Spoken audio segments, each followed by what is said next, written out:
नमस्कार. तर आपल्या शाळेच्या मुख्याध्यापिका रुक्मिणी वाघमोडे तसेच राजेंद्र पाटील आणि इतर मॅडम यांनी मला या ठिकाणी बोलण्याची संधी दिली, त्याबद्दल त्यांचा मी ऋणी आहे, त्यांचा मी आभारी आहे, त्यांना मी धन्यवाद देतो. आज मला इतका आनंद झालाय की ह्या शाळेत मी 8 वर्षापूर्वी शिकलेलो आहे. आता माझं मॅडमनी सांगितलं वय किती, 75. मग त्यावेळेला 7वी पर्यंत 10-12 वर्षाचा मी असे 12-13 वर्षाचा.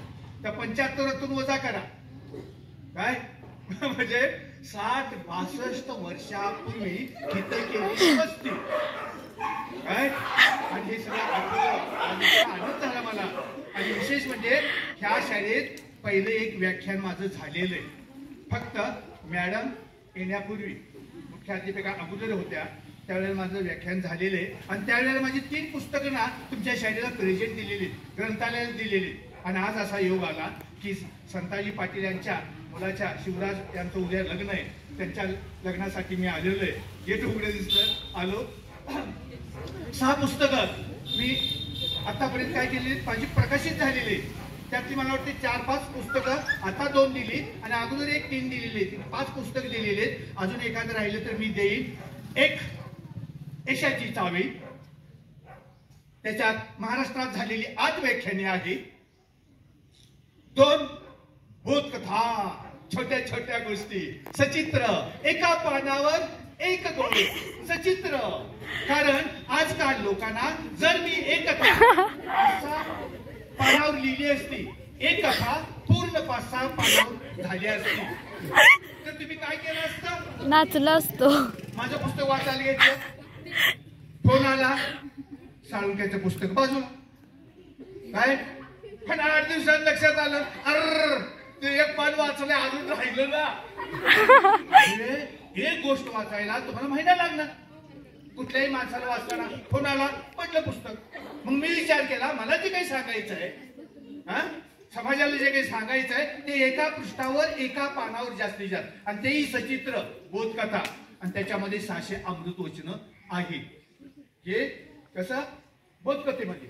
आणि यशाच्या चावीमध्ये महाराष्ट्रात झालेली एकूण 8 व्याख्यानं आहेत.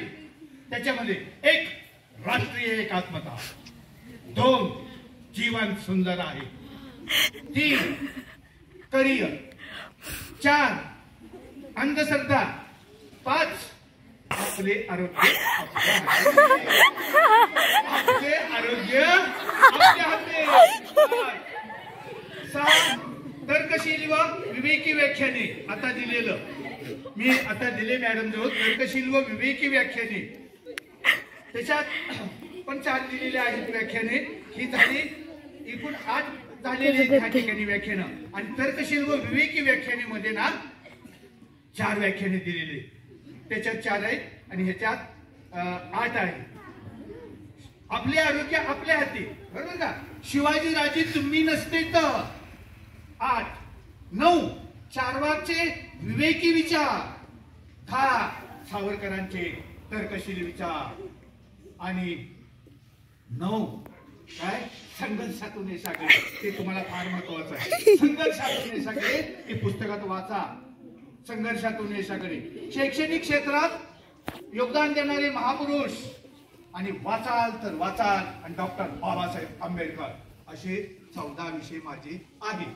हे यशाच्या चावीमध्ये 8, तर्कशील विवेकी व्याख्याने त्याच्यात 4, यशाची चावी 3.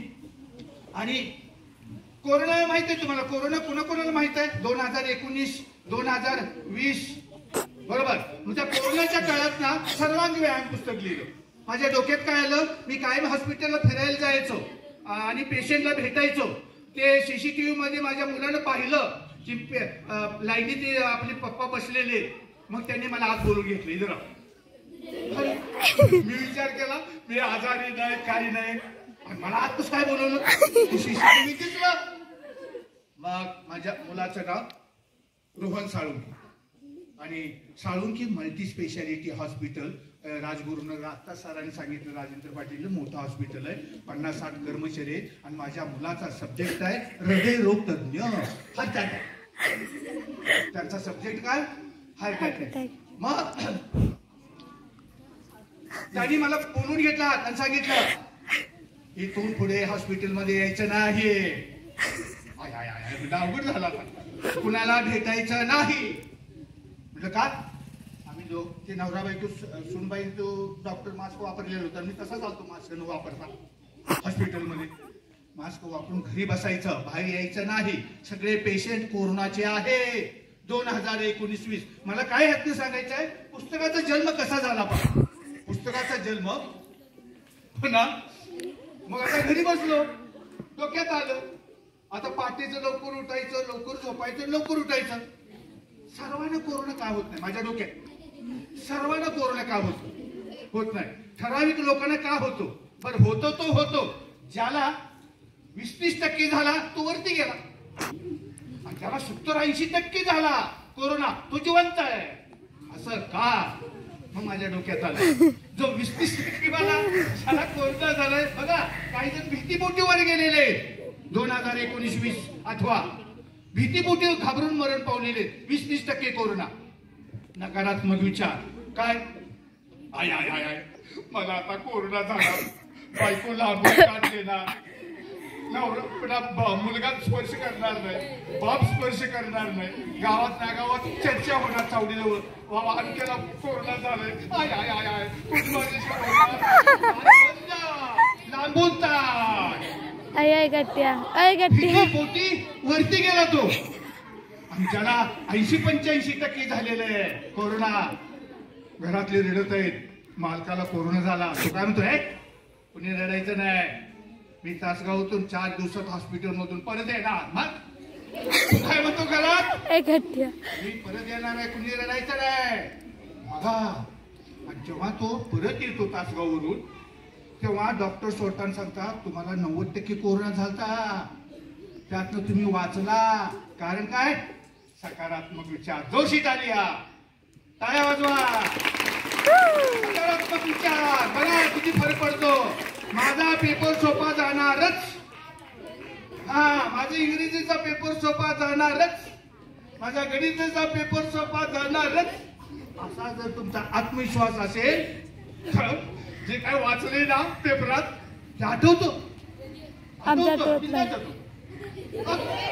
पेपर सोपा जाणार, तसा पेपर सोपा जाणार. आणि जो I I I I I माझा सायन्सचा पेपर अवघड जाणार, राम राम राम राम कसं होणार. आता मार्क कमी पडली तर मॅडम काय म्हणेल, पप्पा काय म्हणतील, मुलं काय म्हणतील. अरे हे रात्र दिवस अभ्यास करत होतं, नापास कसं झालं, टक्केवारी कमी केली. I I I I I I घाबरत जाते पेपराला घाबरत जातं. मग काय होतं, पेपराला बसतो, घाम आलेला असतो, घाम हात थरथर कापतात, वाचलेला आठवत नाही. आठवलं तर या प्रश्नाचं उत्तर त्या प्रश्नात, त्या प्रश्नाचं उत्तर या प्रश्नात. का? सकारात्मक विचार केला नाही, नकारात्मक. तुम्ही पेपराला जाताना कसं जायचा, कसं जाणार, बिनधास्त जायचा. माझा पेपर सोपा जाणार. हा फरक आहे. आणि ते वाचलेलं आठवतं, त्याला मार्क चांगली पडतात आणि जे घाबरून जातं म्हणून सकारात्मक विचार करायचा. हे 4थं पुस्तक लिहिलं कोरोनाच्या काळात. ते पुस्तक लिहिलं सर्वांग व्यायाम. आपण काय करतो, आता सरांनी सांगितलं व्यायाम. आपण व्यायाम म्हटल्यावर काय करतात माहिती का, तुमचे पप्पा वगैरे टी शर्ट, बनियान, बूट आणि जिमला जातात. तासगाव जिमला 8 दिवस जातात.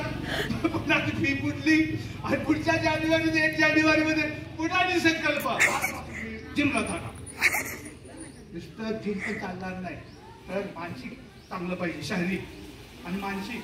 ते पुस्तकात केले शारीरिक, मानसिक आणि बौद्धिक. आता आज दादा हा बघ, आज दुर्दैव आपलं, तुमच्या नागावची मुलं चांगले, तुम्ही बाहेरचा अभ्यास केलाय. सगळ्या मुलांकडे मोबाईल, टीव्ही, बरोबर ना. मालिका बघायची, लॅपटॉप. आमच्या वेळेला मी इथं होतो ना, मराठीचे पुस्तक वाचायचे गोष्टीची. शाळा सुटली घरी जाणार, गोष्टीची पुस्तक वाचणार. आता काय लॅपटॉप, मोबाईल, मालिका. मग काय झालं माहितीये का, तुमच्यासारखी मुलं मोठी झाल्यावर चष्मे लागायला लागले. चष्मा का, चष्मा, टीव्ही, लॅपटॉप, मोबाईल. तर लक्षात ठेवा, त्याच्यामुळं आपलं दुर्दैव आहे. आणि आम्ही लहान होतो त्यावेळेला आम्हाला अहो एका पाटलाच्या घरात फक्त नाही एक टेप रेकॉर्ड आलतं. गावात चर्चा टेप आल्या. आम्हाला ते नवल वाटायचं. काही काय साहित्य नव्हतं, आम्ही वाचन करून दिलं. आणि माझ्या माहितीप्रमाणे एक लक्षात ठेवा, माझ्या माहितीप्रमाणे ऐका, माझ्या माहितीप्रमाणे कुठलाही देव सांगत नाही, पण विज्ञान काय सांगतं बघा. जो शरीराचा पार्ट वापरत नाही, तो निकामी होणार. उदाहरण, मी जर हे 6 महिने हात वापरायचा नाही, असाच चालायचा, बिलकुल हलवायचं, निकामी. मग आपण काय केलं, ह्या मोबाईलमुळं बुद्धीला खाद्य नाही, मेंदूला खाद्य नाही. मग काय झालं, पूर्वी आजोबा आजी 60 वर्षाची, 70 वर्षाची, 80 वर्षाची झाल्यानंतर विस्मरण हा रोग यायचा. विस्मरण. आता काय झालं माहिती आहे, ह्याला खाद्य नाही, मेंदूला खाद्य नाही, मोबाईल, मालिका. त्याच्यामुळं आता एक 5 महिन्यापूर्वी ना 12वीचा मुलगा आमच्या हॉस्पिटलमध्ये आता मॅडम, 12वीचा. विस्मरण 12वीचा मुलगा 20-22 वर्षाचा असेल समजा, त्याला विस्मरण रोग आला. काय आठवत नाही. बायकोला म्हणजे घरातल्या आईला बायको म्हणतो, बायकोला आई म्हणतो, बायकोशी बोलतो. विस्मरण म्हणजे काय बघा, बायकोशी बोलतो आणि बायकोलाच म्हणतो, माझी बायको 2 दिवस कुठे दिसली नाही.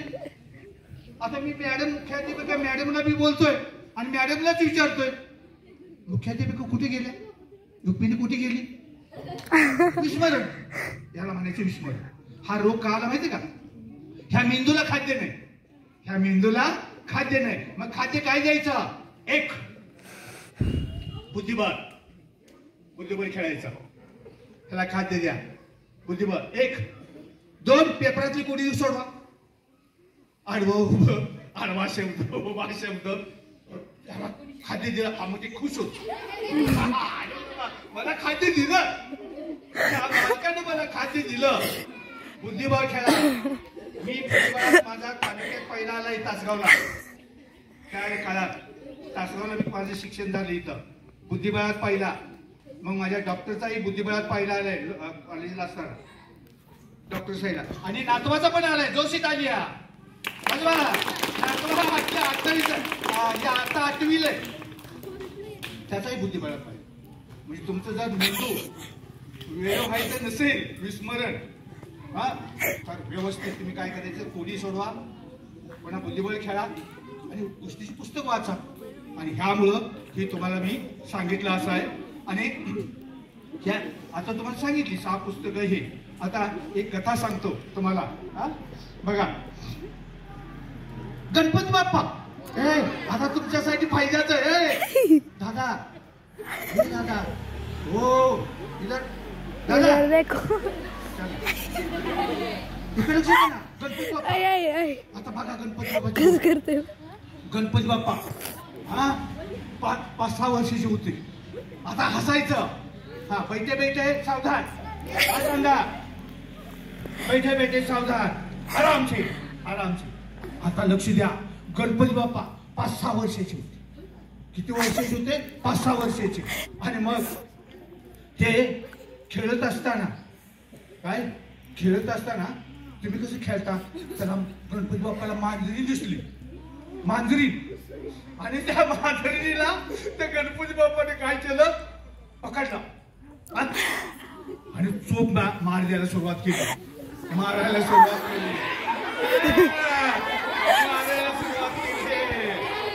आणि बिचारी त्या मांजरीला मारल्यामुळं त्या हैराण झाली.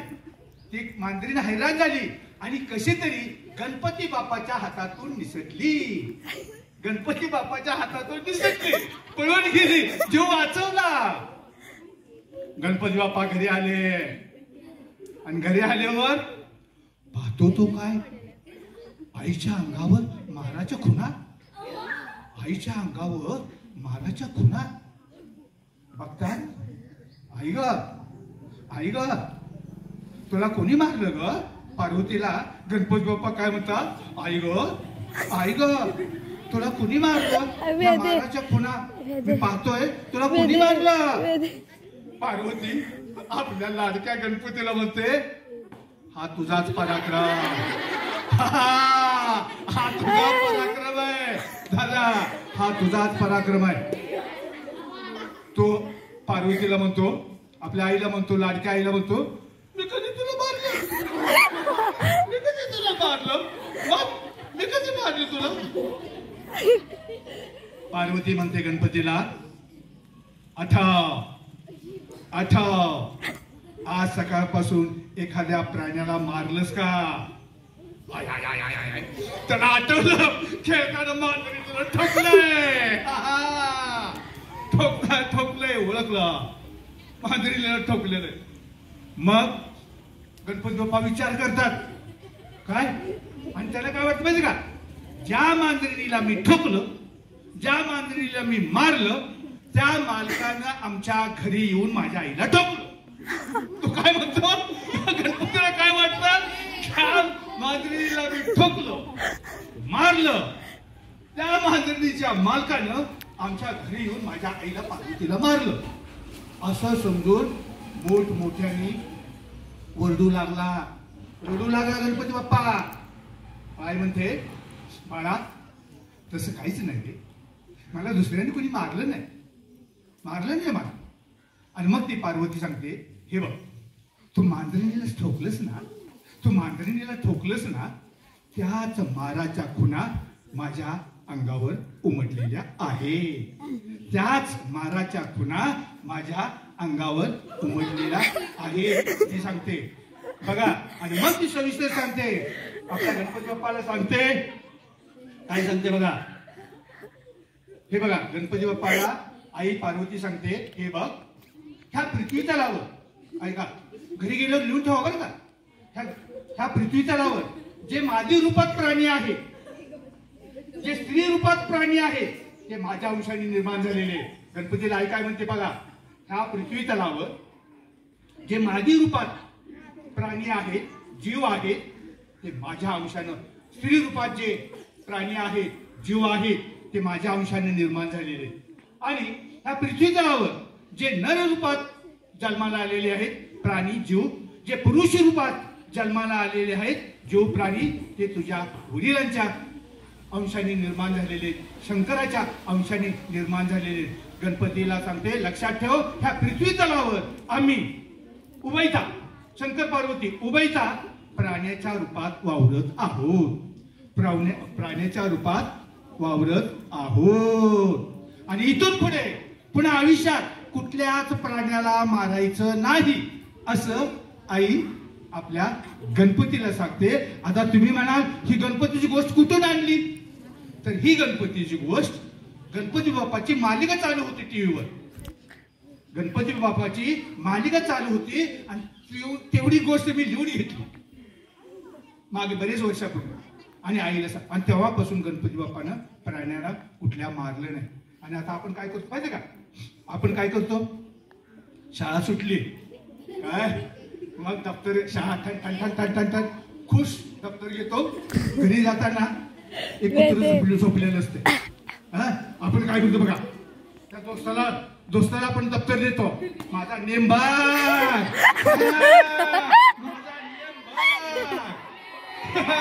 आणि मग दगड घेतो, ती कुत्री झोपलेली असते, त्या कुत्रीच्या पोटाला लागलं, कोई कोई कोई करत ते पळून जाते, आणि ती म्हणता, मग माझा नेम कसा काय? तुम्ही कुत्रीला मारलं म्हणजे, मुलांनो, हा कुत्रीला मारलं, हा काय कुत्र्याचा उत्तर नाही, म्हणजे ती झोपली नाही का, ती झोपली नाही, तुमच्या आधीमध्ये नसते तरी लहानपणी. आणि मग पार्वती काय म्हणते, मग लक्षात ठेवा, हे कुत्रीला मारलं म्हणजे कुणाला मारलं सांगा? पार्वतीला. जोर शिटा दिया, काय, अरे वा वा, मी असं समजतो हाडके म्हणजे कुत्रीला मारलं तर पार्वतीला मारलं, आणि जर समजा कुत्रा असेल आणि दगड तुम्ही मारला, कुणाला मारलं? महादेव शंकराला लावा. हुशार आहे तुझी, काय ग्रेट आहे. आणि आता समजा तुम्ही मोठे झाल्यावर तुमचे आई वडील म्हातारे होणार, आणि त्या म्हाताऱ्या आई वडिलांना घराच्या बाहेर काढणार किंवा काढलं. समजा कुणाला बाहेर काढलं? शंकर आणि पार्वतीला. मोठे झाला आणि तुमचे आई वडील म्हातारे झाले आणि तुम्ही उभईत आणि नवरा बायकोनी त्या घराच्या बाहेर काढलं. कुणाला बाहेर काढलं? शंकर आणि पार्वती. आणि अरे वा, जोरशीत आली, किती हुशार आहे. जोरशीत आली माझ्या. शंकर पार्वती, आई वडील म्हणजे आपले शंकर पार्वती. आता मला सांगा, तुम्ही वर्गात मित्राला मारलं, कुणाला मारलं? गणपती. क्या बात आहे. वर्गात तुम्ही मैत्रिणीला ठोकलं, कुणाला मारलं? पार्वतीच काय तुझ्या. मोठ्या दादाला भावाला ठोकलं, कुणाला मारलं? शंकराला. मोठ्या दादाला बहिणीला ठोकलं, कुणाला मारलं? क्या बात आहे, किती हुशार पोर आहे. क्या बात आहे. उद्यापासून लक्षात ठेवा की तुम्ही कुठल्या प्राण्याला मारणार? मारणार. बहिणीला मारणार का? नाही. मैत्रिणीला मारणार का? हो. वर्गात भावाला बहिणीला कुणालाच मारायचं नाही, घरात पण मारणार मारायचं नाही. त्या हयात लक्षात ठेवा. जर आपल्याला दगडात देव दिसतो तर माणसात देव का दिसत नाही? लक्षात ठेवा. आणि ही शिकवण कोणाची आहे? पार्वतीची शिकवण आहे. आता आणखी एक कथा सांगतो. ही माहिती आहे का तुम्हाला? अगस्त्य ऋषीने काय केलं माहिती का? एक दुधाचा तांब्या घेतला आणि शंकराच्या पिंडीजवळ गेले आणि ते अभिषेक करणार होते. दुधाचा शंकराच्या पिंडीवर अभिषेक करणार होते. इतक्या तिथे गणपती बाप्पा आले. मुलांनो ऐका, इतक्या तिथे गणपती बाप्पा आले आणि अगस्त्य ऋषीला म्हणतात, तुम्ही हे काय करता? अगस्त्य ऋषी म्हणतात, मी दुधाचा अभिषेक करत आहे. ह्या पिंडीवर दुधाचा अभिषेक करत आहे. गणपती बाप्पा म्हणतात, का? अगस्त्य ऋषी म्हणतो, तुमचे पप्पा खुश होण्यासाठी, तुमचे बाबा खुश होण्यासाठी, शंकर प्रसन्न होण्यासाठी, महादेव प्रसन्न होण्यासाठी, शिव प्रसन्न होण्यासाठी मला अभिषेक करायचा आहे. गणपती बाप्पा म्हणतात, माझे वडील असे प्रसन्न होत नाही. असं म्हटल्यावर अगस्त्य ऋषी चिडले, संतापले, रागावले अगस्त्य ऋषी. आणि रागातच मग विचारतात गणपती बाप्पाला, मग सांगा तुमचे पप्पा, तुमचे बाबा, तुमचे वडील कसे प्रसन्न होतात सांगा. तो चिडलाय ना, एवढा मोठा तांब्या आणला अभिषेक करायला. आणि गणपती बाप्पा म्हणतो, माझे पप्पा शंकर असे प्रसन्न होत नाही. चिडला. गणपती बाप्पाने काय केलं पहा, त्या अगस्त्य ऋषीने घेतलेला दुधाचा तांब्या घेतला आणि एका घरामध्ये 2 दिवस उपाशी मुलगा होता. एक बाळ 2 दिवस उपाशी होतं. एक बाळ, पोटात अन्नाचा एक कण नव्हता. त्या बाळाच्या पोटात अन्नाचा एक कण नव्हता. त्या घरामध्ये गणपती बाप्पा गेले आणि गणपती बाप्पा गेले आणि त्यांनी काय केलं, त्या मुलाला सांगितलं की तू हे विराज पिऊन टाक. आता ते 2 दिवस उपाशी त्यानं तो तांब्या घेतला आणि पूर्ण प्यार सांगितलं होतं. गटा गटा गटा गटा गटा गटा गटा गटा गटा गटा गटा गटा पूर्ण दूध पिलं. आणि त्याच क्षणाला, आता जोराच्या वाजवणार का? त्याच क्षणाला शिवपिंडीतून शंकर प्रकट झाले.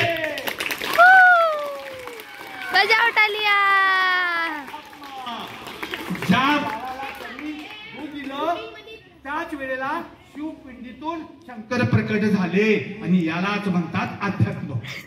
माणसात देव पहा, मित्रामध्ये देव पहा, बहिणीमध्ये देव पहा, आईमध्ये देव पहा, वडिलांमध्ये देव पहा, आजीमध्ये देव पहा, समाजामध्ये देव पहा, देशासाठी झाला. हे त्यांनी सांगितले. आणि याच्यातून मग मला प्रसंग आठवतो. एक प्रसंग सांगतो. की आमच्या घरी काय माहितीये का, हा तिथे बसतो तुम्ही बर, तिथेच बसतो, तिथेच बस तिथे. आता ऐकू येते. तर एक याच्यावर मला प्रसंग आठवला, प्रसंग सांगतो तुम्हाला.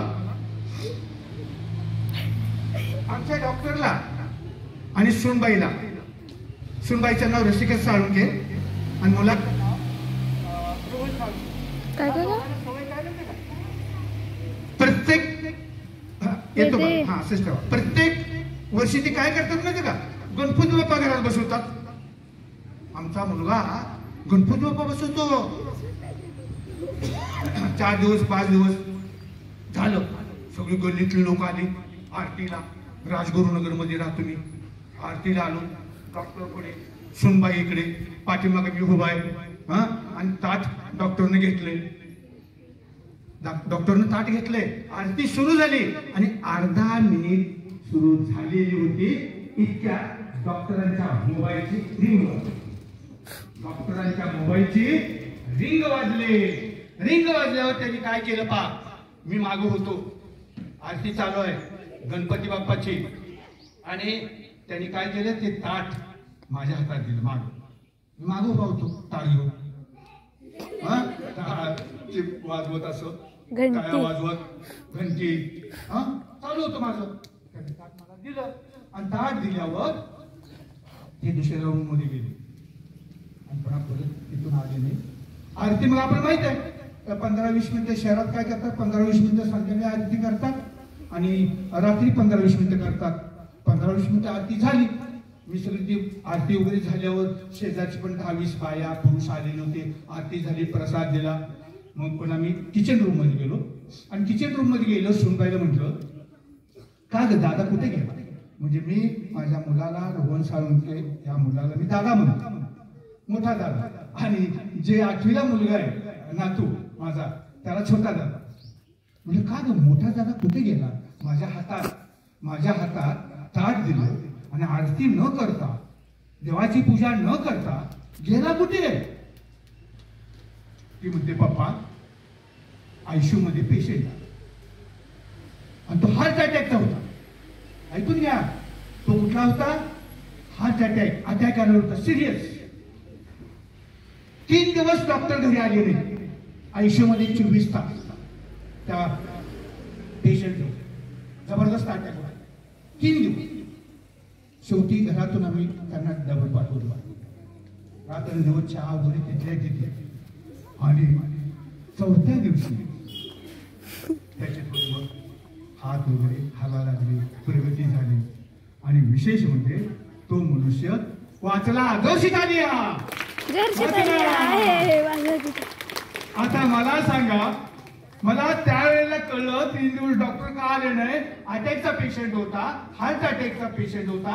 आता मला इतका आनंद झाला, डोळ्यातून माझ्या त्यावेळेला कळल्यावर मला आनंद असू आले. कारण मी समाजाला व्याख्यान देतो, प्रबोधन देतो. माझ्या मुलानं हे कार्य केल्यावर मला इतका आनंद झाला की हा माझ्या मुलानं गणपती ह्या मूर्तीमध्ये देव न पाहता माणसामध्ये देव पाहायला. आणि सगळ्यात आनंदाची गोष्ट, माझ्या मुलानं पार्वतीने दिलेला संदेश अंमलात आणला. माणसात देव बघा, प्राण्यांमध्ये देव बघा, प्राण्यांना मारू नका. म्हणजे जे पार्वतीने दिलेला संदेश माझ्या मुलांना अंमलात आणला. हॉस्पिटलमध्ये जाऊन त्या माणसाला वाचवलं. आरती करत बसला असता 15-20 मिनिटं, तर आयसीयू मधला मनुष्य तो वरती गेला असता. पण तसं न करता, आरती न करता तो परत गेला. म्हणजेच गणपती बाप्पाने काय केलं? अगस्त्य ऋषीला काय सांगितलं? दूध अभिषेक करू नका, ते उपाश आहे, त्याला दूध. म्हणजे गणपती बाप्पानं मुलामध्ये देव पाहिला, पार्वतीनं माणसांमध्ये देव पाहिला, शंकराने. म्हणजे मला अभिमान वाटला, माझ्या मुलानं जे गणपतीने दिलेला संदेश, गणपतीने केलेला उपदेश, शंकर पार्वतीने केलेला उपदेश अंमलात आणला. आणि तेव्हा मी इतका खुश होतो, मला इतका आनंद झाला. आणि अनेक व्याख्यानातून मी सांगतो, आणि टाळ्यांचा कडकडाट लक्षात ठेवा. मनुष्य समजा 20 मिनिटं माझ्या मुलाला आरती केली असती, ती मनुष्य वरती गेला असता, किंवा एखादा कर्मकांडवाला दुसरा डॉक्टर असता, तर काय केलं असतं? रिंग वाजते, उचलले नाही, माझी आरती महत्वाची आहे. किंवा उचलले.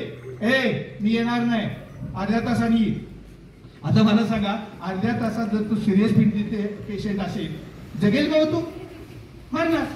मग सगळ्यात लक्षात ठेवा, तुम्ही मरेपर्यंत आई वडिलांना, मित्रांना, आज मला एवढा आपुलकीने इथं का आलो, माझ्या ह्या गावाबद्दल प्रेम आहे म्हणून मी तुमच्याकडे आलेलो आहे, बरोबर का?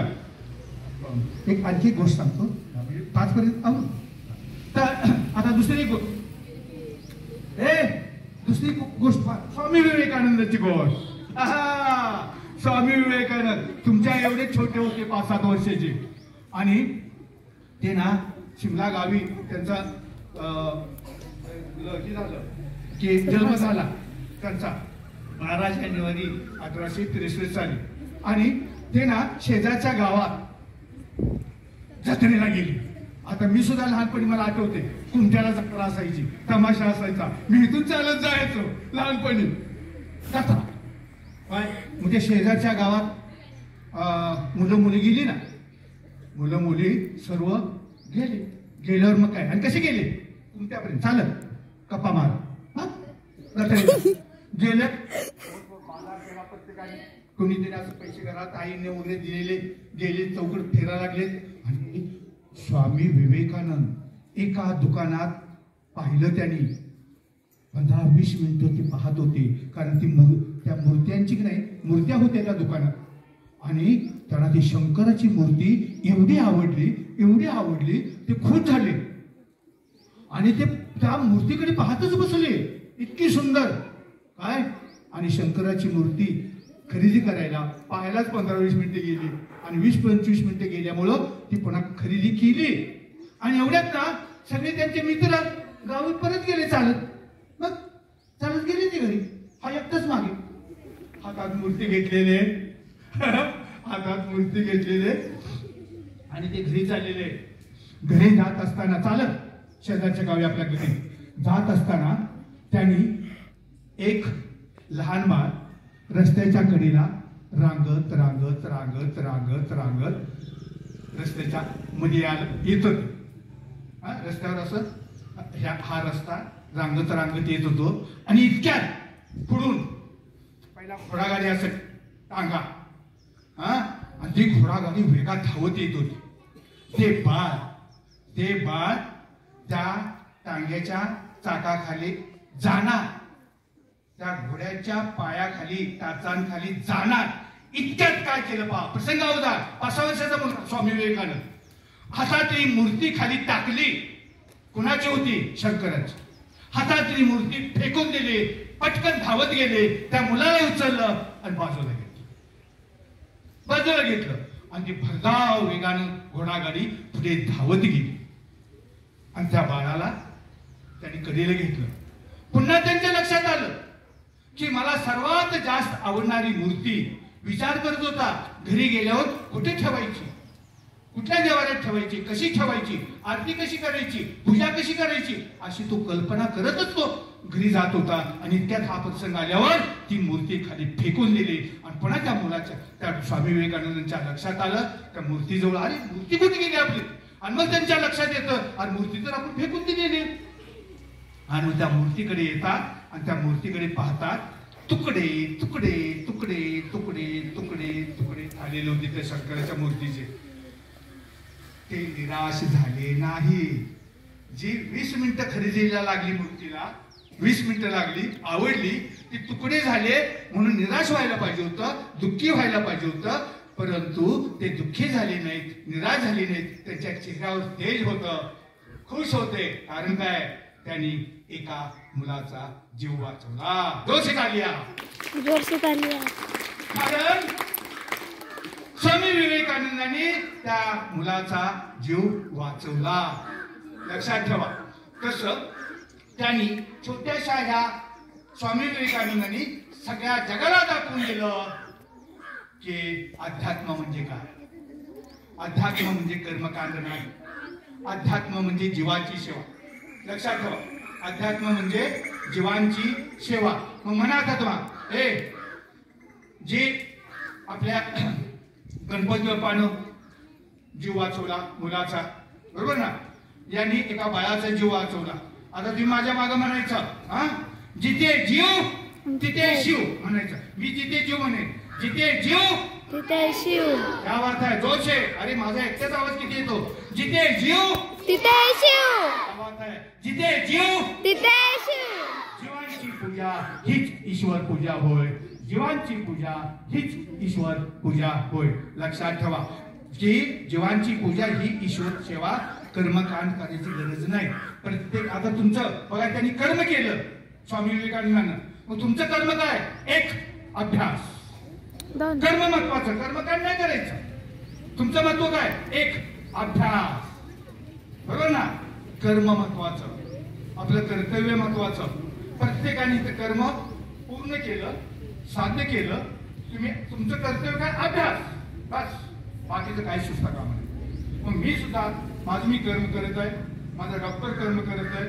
म्हणून आज नावा रुपयाला ते हॉस्पिटल कमी पडलं म्हणून आता दुसरं हॉस्पिटल काढले. जवळ 80-90 कर्मचारी, सिक्युरिटी, मावशा वगैरे सर्व. मला एवढं सांगायचं आहे का, तर त्यांनी माणसात देव पाहिला. इथून पुढे तुम्ही कधीच कुणाला मारायचं नाही. घरात असो सौम्य गौतम बुद्धाचा पण आदर्श घ्या. संयमी राहा, फायटिंग नका करू. बस. आता मी पुन्हा अजून भरपूर गोष्टी आहेत, पण पुन्हा कधी योग आला, मी गावी आलो तर मी एक शंभू मास्तरची गोष्ट मस्त सांगणार आहे नंतर, की त्याला 10-15 मिनिटं लागतील काय, पण ते पुन्हा एकदा शंभू मास्तर इतकी ती पण हसायची गोष्ट आहे बरं का. थांब.